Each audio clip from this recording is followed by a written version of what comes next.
Music volume muted. My income and how I was discriminated being legally blind. This is my story. Hey you all, welcome back to my channel. Don't forget to hit that subscribe button to see more awesome content from this channel. It'll blow your mind what I can do with low vision.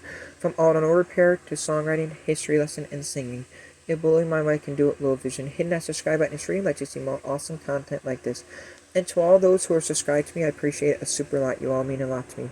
Thank you for being subscribed to me. Now today's video. In 2016, I reached out to certain people, and they tried to take my income away because they thought they could take my money and benefit themselves from it. So they went behind my back and figured out that they could possibly force me to live with them and thought someone who's blind can't live on their own. And they took my whole freedom away from 2016 to 2021. And this is how it happened. No, I never ended up living with them. I fought and I stood my ground. And I fought with the state. New York State was very hard to fight. Very hard. But I did it and I succeeded. It took me from 2016 to 2021 to fight the state for my freedom. I went to go move to Florida to be with my aunt, who said I could stay down there and get a job and maybe it wouldn't affect me. I went to go get a flight, and I don't know if they had my name red flagged or what. All of a sudden, a couple of days later, I got a phone call. Hey, Joseph, this is with the New York State. Did you know that you're not supposed to leave New York State with us taking care of you? You have to get permission from us, and we have to find an agency in that state that will take care of you. I'm like, but I'm a free person. I live on my own. You're paying my rent that I used to pay. What's going on? Well, you're blind. You just can't go somewhere on your own. I said, it's my aunt. Her house ain't fit for you to stay. I said, do you know who she is? No, Joseph. I'm like, you gotta be kidding me. This sucks. But I'm gonna say how it started, how I found out I lost my money.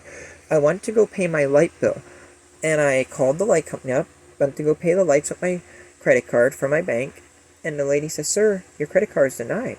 I said, ma'am, I know, Joseph, you call every month and we do this for you, but your card is denied for some reason. I said, oh, no. And I was panicking here. I'm thinking my bank got hacked or someone got into my bank or something went wrong. So I can get off the phone with her. I called the bank immediately. I'm on the phone with my bank. I said, yes, what's going on? My bank has no money in it. Oh, Joseph, hang on, let us pull up your account. Oh, yes, Joseph. Something from New York State pulled all of your money out. And I said, can I come down right now and change my account number and everything, make a new bank? But can you give me that, matter of fact? And I reached out. I called that number. I found out the number through 411. That's a thing that you can dial in America for phone numbers that you know is legit, because you can't trust a phone number off the internet. It could be a scam. 401 goes right to a live operator that will give you a place. And I called and I hit the number to be called back because it was such a long wait. And by the time I got to the bank, they didn't even call me back yet. And I said, can we change the account? And they said, yes, Joseph, we're going to do it right now. And then next time my paycheck went in the bank, it was gone. It was ripped out by the same people. And they said, Joseph, I don't understand why New York is doing this, but it was ripped out again. I'm like, no. And these people talked to me by then from New York State. They called me back 2 days later before my paycheck came back, and they said, sir, you're legally blind. Someone reached out. They wanted to take over your financial and your money and stuff and wanted you to move in with them, but we found they were unfit. But we looked into it. You're blind. How are you paying your bills and managing it on your own? How are you doing it? You can't do it being legally blind. How can you manage money being blind? Like, oh no. I'm thinking in my head, like, no, this can't be happening. And I said, well, I work at a store. Can I give you my boss's number? And he said, sure, I'll write down your boss's number. And my boss at the time was such an amazing person. He advocated the best he could for me. He said, listen, he runs my store all by himself, and it's in Albany. The drawer is never under, never over. He has it perfect on every time. He runs the lottery machine for me, and New York State gave him a test. You should know about that for lottery, and he passed. He's able to fill lottery vending machines. He's able to separate and count lottery's money and write the things down, how much it was and everything like that. And he's able to close my store at the end of the day. At the end of the week, he brings my money to the bank and puts it in the bank, and he does everything like he's supposed to. And they said, well, that's amazing. He can keep up the work, but we're going to keep his money. I said, but why? I paid all my bills fine. Yes, I was homeless in 2015, but, oh, you were homeless? We didn't even know that. I said, yeah. He's like, well, see, that's because you're blind and you can't. I said, no, I was homeless because the apartment that I lived at got shut down by code because a family member called that was mad because I wouldn't move in with them at the time, and they wanted me to move in with them, and I didn't, so they called code to try and get even. And then the code officer said, Joseph, I'm going to work. It's November. You have till springtime to find a place, and he told all the other families in the building that. But that person that was a family member of mine kept threatening him, calling the fire chief, calling code and everything, threatening him with lawyers, and made it so they shut the place down. And it sucked. They shut it down. But I was homeless, bounced around hotel to hotel, empty home, but that wasn't, it was for a little while, but then I got myself back on my feet, saved up enough money, because I lost everything. When I got evicted, I didn't have no money for a U-Haul truck that day, because I just paid my rent and all my bills. I didn't have no money, I don't drive. So when I got homeless out of there, my mom and I got booted right out. And my mom was living there too. And we got booted out on the street. And I said to the code officer, can I please, nope, sir, you have this many hours to get your stuff out, or the owner of the property can throw. But I paid rent for the whole month. Well, that's a small claim matter. You have to take that up in court. I'm like, you can't lock me out of all my stuff. This is my stuff. Well, they did, and that's what happened. So I moved on past that, worked my posterior off, got a new place and everything like that. Was doing awesome, so happy.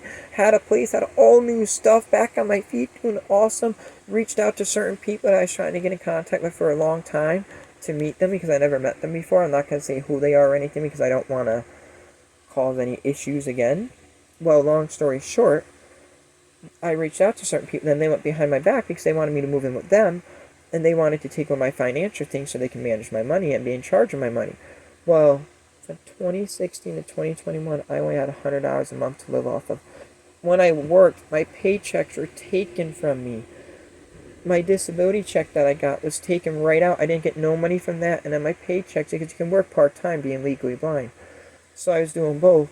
And it was all ripped away from me. I only got $100 a month, but I still went to work, but I didn't have money to pay my friend to drive me back and forth to work a day, because they took my money, my paychecks. I had to do other ways to make money just to pay my friend to bring me back and forth to work so I could keep my job. Like I said, this is going to be a couple months. I'm going to fight this and get this back. My boss said, hang on, I know you can do it. You manage my store real well. The drawers never off. You manage my store perfect. My boss called and they talked to my boss. And my boss said, my store is ran perfect. This gentleman runs the store all by himself. And I never had an issue with him. He brings my money to the bank at the end of the week. Everything's right on. Everything matches the register slips and everything. Everything is perfect. He don't make a mistake. Why do you take his money away? He can manage it. He's very good with money. He's very good with math. Well, they told him because I'm blind and it's too risky me managing my own money. And my boss said, well, he's going to fight that, and I know he'll get his check back, and I know he'll get his paychecks and his freedom to have his own money again. So then I talked to my boss and stuff. I'm like, what if I go out of state and go to live with my aunt? Would it? And he's like, that might work. So then I called my aunt down in Florida. I said, can I stay with you? I explained the situation. She said, yeah, Joe, you can come right on down. You can get a job down here and we can bypass all this. Well, I called an air flight to go get it. A few days later, I got a call from New York State saying, Joseph, I hear you're trying to leave the state. We're in charge of you. You cannot do that. You go down to Florida. We will ship you right back to New York immediately. I said, but I'm a free person. Just because I'm blind, you're treating me like I can't take care of myself. And I'm like, I was so stressed out. And I'll tell you, it did hurt a lot. It was hard and very stressful months.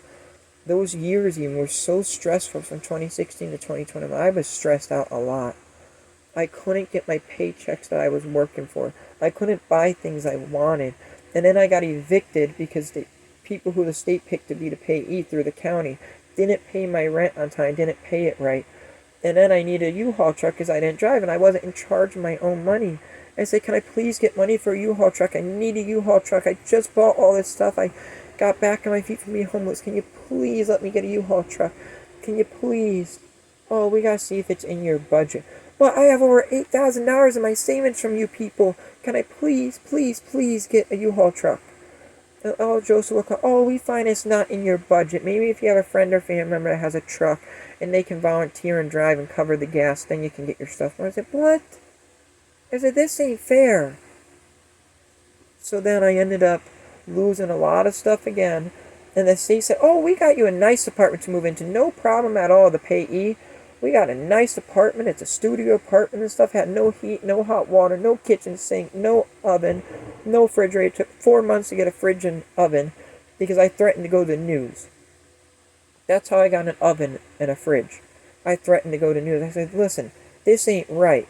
And I called landlord. I said, if I don't have an oven by the end of the day, I'm calling News 6, News 10, all the news agencies, and I'm going to get them up here. I want an oven. Oh, well, can't you cook on the barbecue outside? You got a barbecue. I said, I'm tired of, how do I get the food? I have no freezer to freeze the food. And I called the payee. I said, can I please buy a chest freezer? I have no freezer. Oh, it ain't in your budget. Just get food each day. I'm like, you got to be kidding me. This sucks. And then the landlord came in when I wasn't home, broke the dishes that I had right, and he was all mad and everything. And everything got smashed, busted that I was able to move because what I was able to move with is all I could get. Because I couldn't afford a U-Haul truck, a friend with a car just helped me with a few trips and that's it. My cousin Walter helped me with a couple things. He made sure to get my bed. I didn't know this apartment had water leaks and the floor flooded and stuff like that. A lot of furniture got ruined there. They had mold on the walls, but you know what? I would never pick this place up. That's who my payee picked out. And it wasn't right at all. It was unfair. It was wrong. But that was my choice, and I had to live with what life threw at me at the time. Because from being bullied, physical and non-physical, both, I was bullied through school very badly. And I learned things do get better. During the bullying in school, I really didn't think things were going to get better, to be honest. I really wasn't even thinking things were going to get better. I was petrified back when I was a kid. I thought something was going to happen to me real bad one day, like some of those kids said it would. Some of those kids said, wait till we catch you alone. You'll regret it. And I'm like, what? What is that supposed to mean? We're going to take care of something. And they're like, something that needs to be on. I'm like, what's that? And I'm like, they said things I'm not going to say because in case kids are watching this. But you can only think what they said. And it's hard to even think about the things that was said to me back when I was a kid still today because it hurt real bad. Even being physical bullied right when I was brought to the ground and things happened to me, pinned to the ground and stuff like that. Punched in the neck, punched in the chest, ribs broken and everything back when I was a kid, and the school did nothing. You know what the school said? If you don't start going back to school, we're going to take you away from your mother and we're going to put you on pins and then put you in foster care. I said, but I'm being bullied. Can't you do something to make me feel safe here? I'm getting stuff poured on me. I'm getting my shoes taken off, pinned down, my shoes thrown, told go find it, my cane taken, my glasses taken and thrown. Can't you do something to stop this? I didn't talk to all the teachers about it because I really felt a lot more was going on in school and they knew about it. I only told certain adults in the school about it. I went to the principal. My mom went to the principal. I got ABC gum shoved in my ear when I was a kid. They took a pen apart. You know the pen that you can see the ink cartridge on, the clear pens that you can see how much ink you have? They took the ink cartridge with the tip apart on the inside and used that to shove gum in my ear. And the school did nothing about it at all. Nothing. Got stabbed by pencils before, stuff poured on me all the time, and it was just, I didn't even want to go to school. Me, I didn't even think I would live to the age of 18. I thought something bad would happen one day. I was petrified to step outside my own house. But I didn't let my mom know that because she had her own personal things going on. My mom knew some of the bullying was going on, but I didn't let her know everything. I talked to other people, like neighbors and stuff. It was too much for my mom to handle because my mom was going through an abusive relationship herself at home. So, my mom got away from the man who beat her all the time. Then she went to a drug addict. She didn't know the guy's addicted to drugs, and she was afraid for what happened to her previous ex if something happened. So I didn't want to burden her with all the things that were going on with me.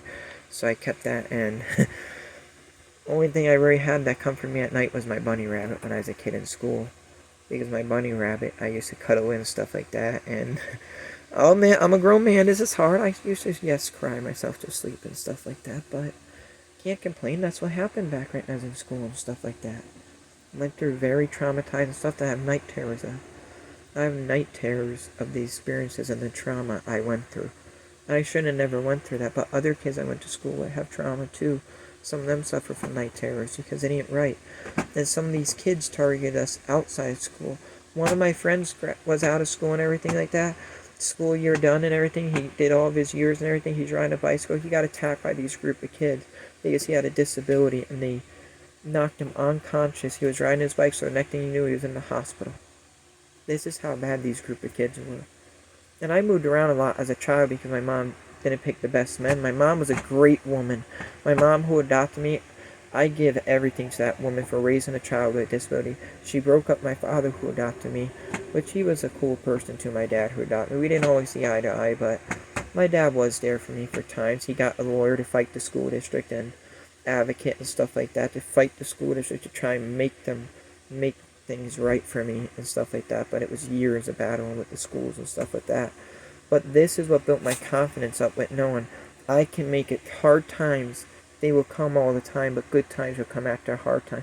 So the experience I learned from being bullied, physical and non-physical, and stuff like that, I learned things do get better, because I didn't think they would when I was getting bullied. I honestly was petrified that something bad was going to happen. I distanced myself from many things when I was a kid, distanced myself from certain groups, and really distanced myself and stuff like that. I got a teacher to sit with me during lunch because I felt safe with a teacher next to me. So this great lady, Mrs. G, used to sit next to me at lunch. She was amazing. From 6th through 11th grade, she sat me. I graduated a year early. This is how I graduated a year early. I was supposed to graduate in 2012 anyway, but I stayed a year back in 1st grade. Because my 1st grade teacher, new message received. Video. She wanted to prep me up and stuff like that and get me ready and stuff like that. So long story short, I stayed a year behind in 1st grade. I was supposed to graduate 2012 anyways. So I went to my guidance officer. I said, listen, I'm going to go to the news. I want to graduate this year. Can I please take all the tests? Please, please. I don't want to go through this anymore. I want to feel safe, and I don't feel safe in this school. Can you please do something so I can graduate this year? And I promise, if I fail the test, then I will do another year. Give me the test so I can take all the tests. Give me the test to see if I can graduate. Because I was supposed to graduate in 2012. If you look back, I say back in 1st grade one year. She said, yep, I see that. You know what, Joseph? Let me think about it. I said, no, if this don't happen, I'm going to go to the news. I'm going to do what I have to do so I feel safe. You people threaten to take me away from my family if I didn't go back to school, but I'm being abused. And you are doing nothing about it. And then they eventually said, yes, we will do something and we will make it so you can graduate this year if you pass the test and the requirements. So long story short, I took the test, graduated, and I took the reading test, and I graduated, I passed. I was like, yeah. My stepdad passed away in 2012, and he's like, Joe, I'm so sorry I couldn't go to your graduation. I said, that's all right, I'm so glad I graduated because I'm out of there. I said, Joe, you don't realize how important this graduation is. You were going to drop out of school, and I kept you in school. Man, my mom met my stepfather when I was in 7th grade, the middle of 7th grade.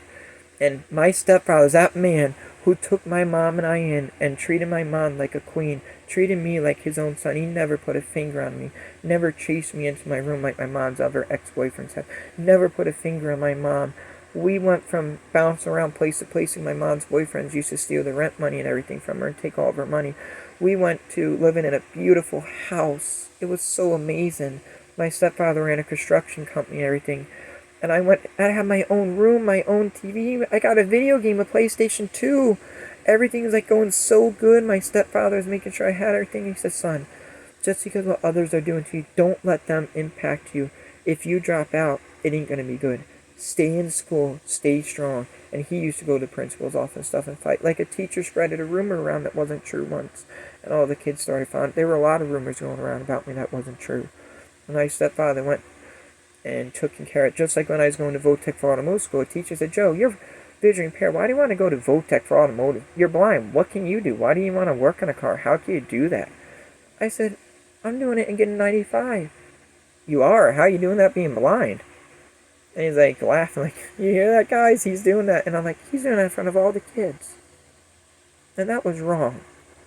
Which my stepfather went in and got escorted out of the school because he was mad that day. They escorted my stepfather out of the school that day. But, yeah. And then other things happened, like a student, I'm not saying what, they wrote the something mobile on the math paper. They said, yeah, will this family have enough money to make it from New York to Florida and back? Let's see, and they put this girl's last name on it and wrote the blank mobile. I'm not saying her last name. We'll just say some mobile, because I'm not going to give a last name. She said, will the Sunmobile family make it back and forth from Florida to back home to New York? Let's see if they got enough money. And they said, I'm not saying her name, they said, so, and they put it right on the papers, and that was wrong. They should have never done that. But they did. And it was wrong. When I was in 8th grade, high honors, everything, 9th grade hit, they put me in a different class and sent me to job coach, and I had to clean toilets and everything like that. I was supposed to be at school. They had me in job coach cleaning toilets for Burger King, working for Through A Beverage that sells alcohol, may I say, and going to Burger King and Hannaford, Chipolis, and all that. Cracker Barrel. They have these kids that are disabled going there, and they call it job coach. It teaches them skills of work before they get out of school. I'm like, I need an education. And I was threatened if I didn't do it, I get in-school suspension. I'm like, this sucks. I'm like, this really does suck. I'm like, damn, why do we have to go to school? Why do we have to do this? Because from being bullied and all the stuff I went through, I really didn't have a good experience with school growing up. And then when I went to a dance at school even, stuff was poured on me at a dance. And stuff was poured on the girl that I danced with. We had a Halloween get-together at the school I went because a girl invited me. And someone ripped the costume right off of her and said, what are you doing with that blind guy? I'm like, are you serious? And like sometimes in school, a lot of kids are nice and they stick up. Like I say, what are you doing to that blind kid? Leave him alone. And like a lot of kids taught me self-defense, how to defend myself, because I don't believe in fighting, but I had to learn how to defend myself in school to keep myself safe. Because that's when I started standing up. I had to stand up for myself, as you all know if you watch my experience being bullied and stuff. Like, kids would stand up for me. Like, this one kid used to always stand up for me. He was in my gym class in 6th grade. He was a lifesaver. Because, like, in the locker room and stuff, he had my back. He made sure I got put my locker right next to his. And he said, nobody's going to bug you with me here anymore. I'm like, wow, that's amazing. And stuff like that. And it was pretty cool. But he had my back, but when he wasn't there, I was a little bit nervous because when I went into school, walked in the halls and stuff, I was petrified, yes. But I kept it inside because I learned you can't show emotions, you can't show fear or stuff because that's what they make it worse. But you gotta be able to show. I shouldn't have been a kid that young at 6th grade learning those things, that you have to hide those things so people don't point that out and use it against you. I should have never had to do that. But I had to do that because that's what I had to go through back then. And then those experiences that I went through from being bullied from 6 all the way up until I graduated, inside and outside of school, they targeted me, those group of kids. And then look into how I almost got arrested for trespassing at my own place. After my stepfather passed away, my mom and I moved to the projects because we couldn't afford $1,850 a month for rent for that house my stepfather was renting. And we couldn't afford it, so we ended up moving out. And boy, it wasn't that hard when I lost my stepfather. He was the best.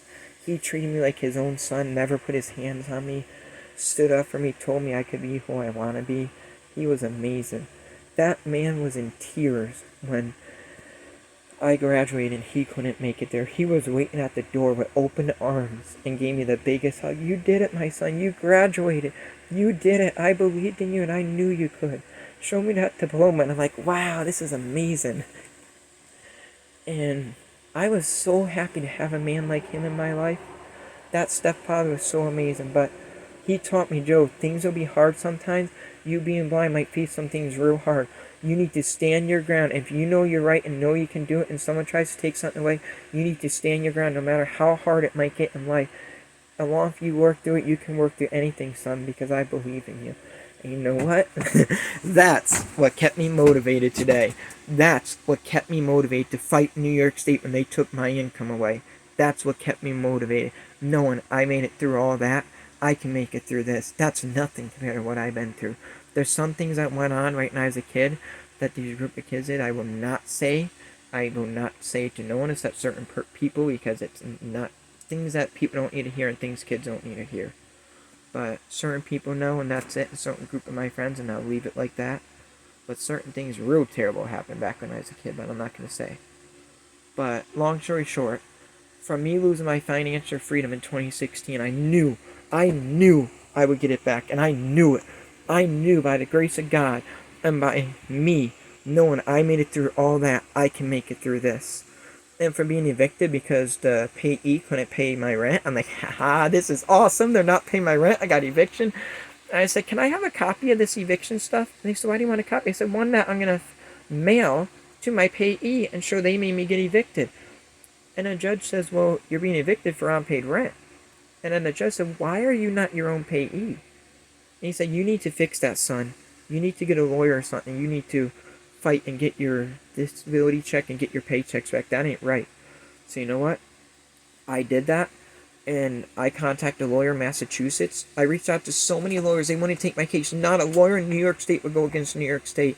So in 2021, a friend of mine told me, go call Massachusetts. Call them. See if someone will take you. And I called, and this guy said, I'm very expensive. I'm going to let you know that, but you don't pay the court costs because you will win. You're being discriminated. You tell them, you call up and say you're going to bring a lawsuit on for discrimination.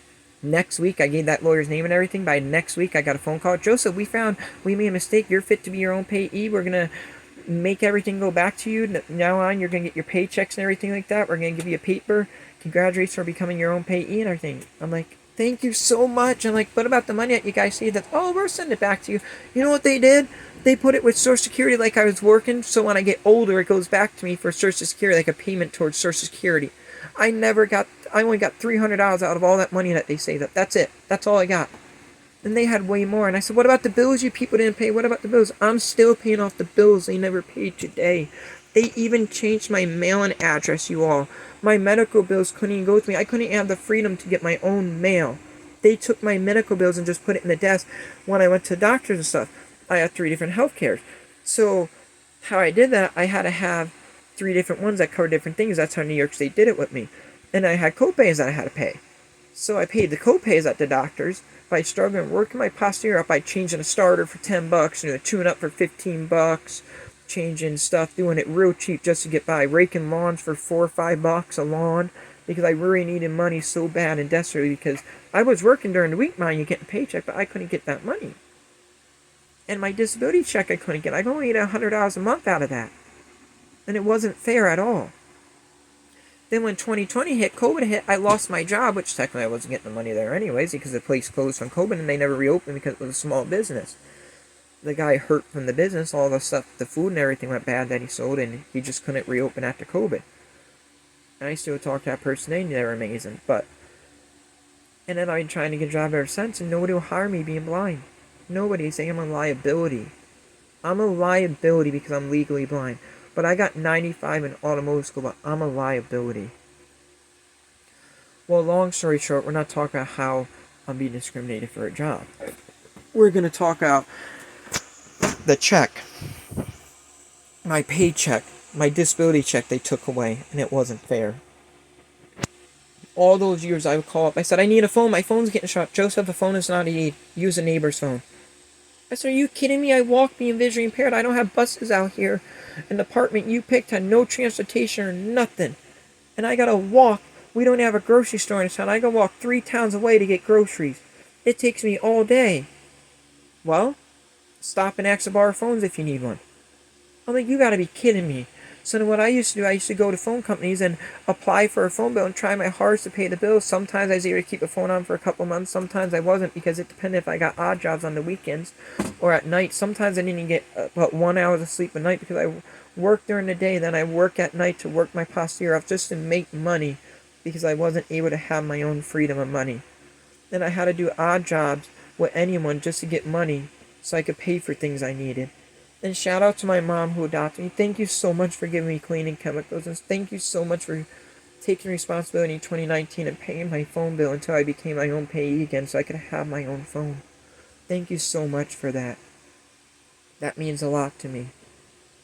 And thank you to my dad who adopted me, who helped me with food. And thank you to the churches that helped me with food. And thank you, Pastor Fudge, who brought food to me and stuff like that. Because the payee of the state, I said, I need groceries. I'm out. Oh, go get groceries. I said, I have no money to pay anyone for gas. And I said, with my ribs that got broken and how they healed, it hurts to walk all these miles each day. It hurts when I go to the store. It hurts to walk. It burns in my side, and I have a cyst in my kidney. I don't know what it is. If it gets bigger, they're going to take a thing to see what it is. But I got something in my kidneys, and they don't know what it is. They want to take a sample of it. If it gets bigger, I have it watched. And my kidneys will be killing me by the time I walk back. It was ways away, about 20-some miles I had to walk each day. One way. Add that up. I didn't get back to after dark, and I'm completely night blind. I can see some in the day, but nothing at night. So I had to use my cane to feel my way back and stuff like that. And what I used as a landmark right next to my house was a gas station. So I said, once I hit the gas station on this main road, I know my driveway's the next driveway. That's what I used as a landmark. And it was scary walking the roads back at night, especially in these small rural towns up here. We have wild animals and stuff. And it was scary walking at night. I ain't gonna lie. Then I finally got neighbors and stuff that seen me struggling. They said, no, Joe, we'll bring you. And it was so amazing and stuff like that. but it was hard, especially when I had to worry about what was. Some nights I could only eat one meal a day, and I only had water out of the faucet to drink during a certain time. And a neighbor gave me a bottle of seltzer water, and I was so happy. I don't like seltzer water, you all, but you know what? I drank that. It was a 20-ounce bottle of seltzer water. That lasted me 2.5 weeks. 2.5 weeks. That 20-ounce bottle lasted me. I took little sips. It was better than drinking out of the shower stall. Because I didn't have a kitchen sink, I didn't have a bathroom sink. How did I get my water? The shower stall, the spigot that the shower water came out of. That's how I got my water. And matter of fact, let me see if I have this to show you. Let me see if I have this. It has to be somewhere. Hang on. I know I got this somewhere over here. Hang on. Where is it? Where is it? Where is it? It's not in that. Nope. I'm going through my little things. Well, if you watch my video, How I Lived in Poverty, I have a sauce jar that I used as a cup. And that was my cup. Yeah, it's not on my table. Nope. I'm using my hand to feel if you guys hear because I have low vision. I can only see far ahead, not close up. But I don't know where it is right now. I'll show it to you all another time. Matter of fact, I'm going to give it one last shot. Nope, it ain't there. But I had a sauce jar that I got from a food pantry after I used the sauce and made myself goulash and stuff. I used that for a cup to drink out of coffee when I was lucky to get coffee or hot chocolate from a food pantry. Then I had butter bowls that I used because, like I said, the landlord went in that one apartment right, and he brought the fridge and oven, and he was so mad that I made him buy one. All my dishes and everything got smashed. And I asked the payee, can I please get new dishes? They said, it's not in your budget. But then, amazing person gave me dishes. He said, hey, Joe, do you need dishes? And I said, yeah, it was a gentleman who worked for a very good business and was well known. I'm not going to give his name in case you don't want a shout out, but if he wants a shout out, I'll comment. Just comment below if you want me to give you a shout out. He gave me dishes, you all. I was so happy I had my own dishes again. But being legally blind and discriminating, my disability impacted me the way it has. If this happened to me, who else has this happened to? I want to use my voice and use my story to advocate for those who don't have a voice, those that are too afraid to speak up, or those who don't know how to stand up for themselves, who never had a person to show them they're perfect the way they are. I want to use my voice and defend those who are weak, defend those who are being taken advantage of and stuff like that. I want to use my story, use my voice to advocate. If anyone out there knows someone who went through the same experience as me, if someone has a child being bullied, I'll help you. There are laws that the school's supposed to do, I found out after I graduated, and the child is not supposed to go through any fear or anything like that. And if you know someone who lost their income because they were disabled, there are laws that prevent that from happening. I didn't know back then. People are saying I can still sue. I don't believe in suing, but you know what? I've been thinking I might bring a lawsuit and donate all the money to My Friend's Place. My Friend's Place is an organization that helps homeless teens and young adults. It's an amazing organization. They have one in New York City and one in California that I know of. And I will give the money to them because, you know why? Money's nothing to me in life. Now I'm financially, I can control my own money, and I have enough to make it by each month. I have $30 my name after bills are paid each month. That's better than nothing right now until I can find someone who will love to employ me. Or I can get my music career out there. I can't wait to get my music career out there and get my foot through that door. I will perform for y'all like I never have before. And I can't wait to grow my music career and stuff. And I believe in myself, and I know anything is possible. And if I want something done, I gotta do it myself. And that's how I became my own payee again and got control of my money. I took my stepfather's words that he always told me back when he was alive, saying things will be hard, struggles will be hard, and sometimes you want to fall, and sometimes you want to just give up. Don't give up, son, he said. Keep going. You can overcome anything. He sure was right. 2021, I overcame it. I became my own payee. I got all my money, my financial freedom again. I was so happy. Like, that was the best day. I got that paper hanging on a wall in my house. That's how much it means to me. Like, that means so much to me. I knew I overcame that obstacle in my life. But you know what? I'm not telling you all this story to feel sorry for me. I don't want you to. You know what? I want you to feel sorry for others who are going through this. People who are still going through this right now. I know I'm not the only one. I know there's so many people out there right now having things happen to them that's not right, and they need someone to advocate for them.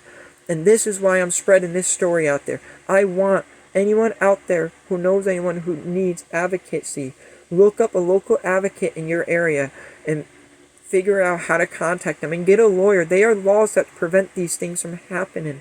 Fight.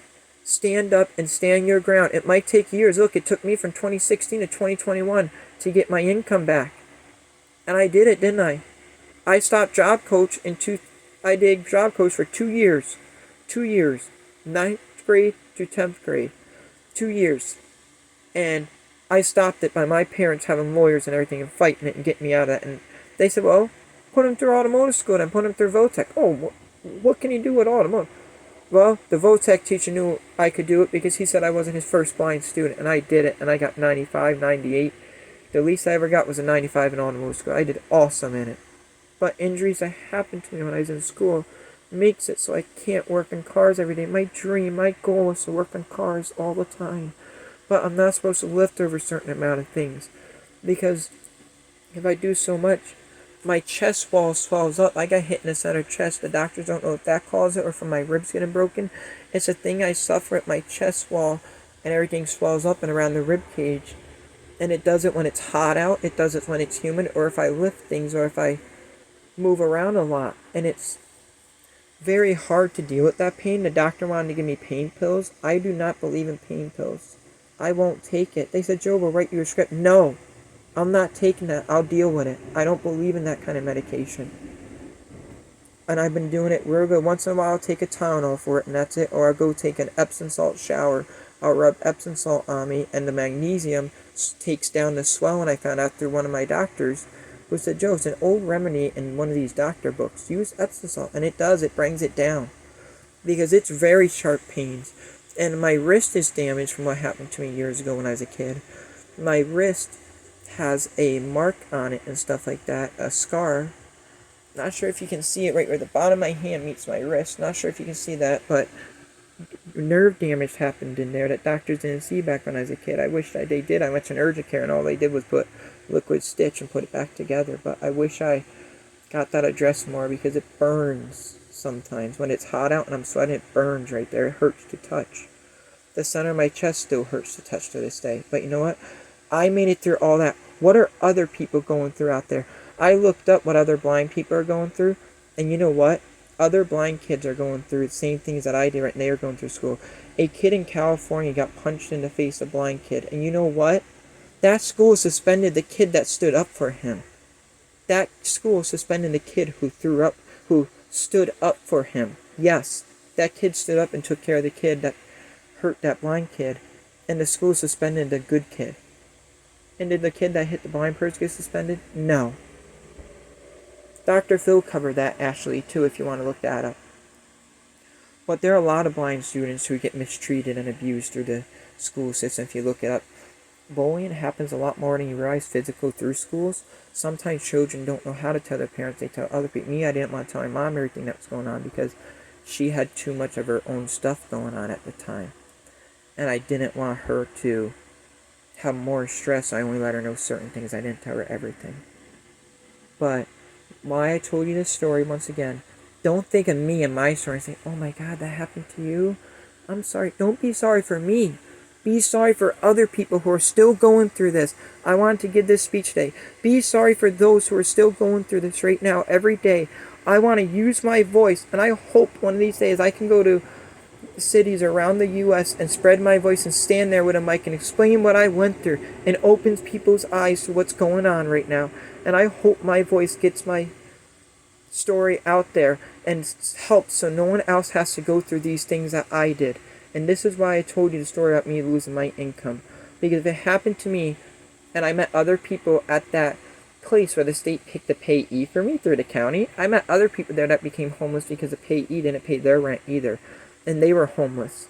And so I know it ain't just me. I know there's other stories out there like mine. I know there are too many stories like mine. And it's sad. We need to prevent these things from happening. Make these laws stand up for these people. Their laws, let's make them stand up for what's right. Let's stand up for those who are disabled. Let's stand up for those who sometimes are too afraid to use their voice. Let's stand up for them. Let's spread this around and make it so nobody disabled even people without disabilities sometimes are discriminated. Let's make it so discrimination is not a thing no more and nobody gets mistreated. Let's make it so everybody can feel safe going to school. Nobody has to worry about physical bullying or non-physical. And let's make so nobody can lose their financial independence just because they have a disability with themselves. That shouldn't discriminate. They are paying their bills right and they are doing everything right. They shouldn't lose their freedom like that. Let's stand up together and end this once and for all so no one else has to go through these things. There are people, as you're watching this right now, going through it right now. Let's stop them from going through it. And if you know someone, comment below and let me know. And I'll comment back and tell you ways that I overcame it and write to you how and who to contact to fight and get so your friend or loved one or yourself ain't being taken advantage of or being mistreated. There are laws that prevent these kind of things, but we got to make sure these laws are addressed. Thank you for watching this documentation today that I did of this. Thank you for watching my speech. It means so much to me. If you made it to the end, thank you so much. And if you made it to the end, please hit the like button to share this. Because if you hit that like button and get so many likes, YouTube will share it with more people. And I want to prevent people from going through what I went through. Me, that's nothing compared to what I went through, what other people go through. I know people go through worse than I have. I know they do. Why I want this story shared? If you want to share this with your friends and family, go ahead and hit share on this video. Because I want to get this out there and prevent these kind of things from happening. I want to use my voice and my experience and defend those out there who are being mistreated today. And I know I can. Helen Keller was a blind and deaf girl, and she used her voice to advocate and defend the disabled that were being mistreated back then. You know what? I can use my voice to defend those who are being mistreated also. And I will use my voice. That's a God given me. I learned how to use my voice. Like I wrote a song for Global Citizen. I'm a Global Citizen member too now. There's an answer and you look inside your heart. You don't have to be afraid to raise your voice. That's the beginning of the song that I did for Global Citizens that I uploaded on their page a while back. And that's true. Use your voice and speak up the right way. Don't ever speak up violently. That won't get you nowhere. Speak up politely, but defend yourself and know your rights and speak up and defend yourself if you need to. And I look forward to seeing you all in the next cool video. Don't forget to hit that subscribe button if you haven't yet to see more awesome content from my channel. I do history lesson, songwriting, automotive repair, blow your mind. I can do it low vision. Check out my channel when you get a chance to blow your mind all the things I do at low vision. I will see you in the next video and stay strong. If you're going through something that I mentioned I went through, things will get better soon. It might feel like it's not, things are getting worse, but hold on and stay strong and stand your ground. Things will get better soon. And I promise you that. It might take a couple years or a few years to get through this stuff, but things will get better and you'll see your destiny is right ahead of you and all of your dreams will come true. Believe in yourself and know you are perfect the way you are. I will see you in the next video. Peace. Collapsed. Video collapsed. Stop recording.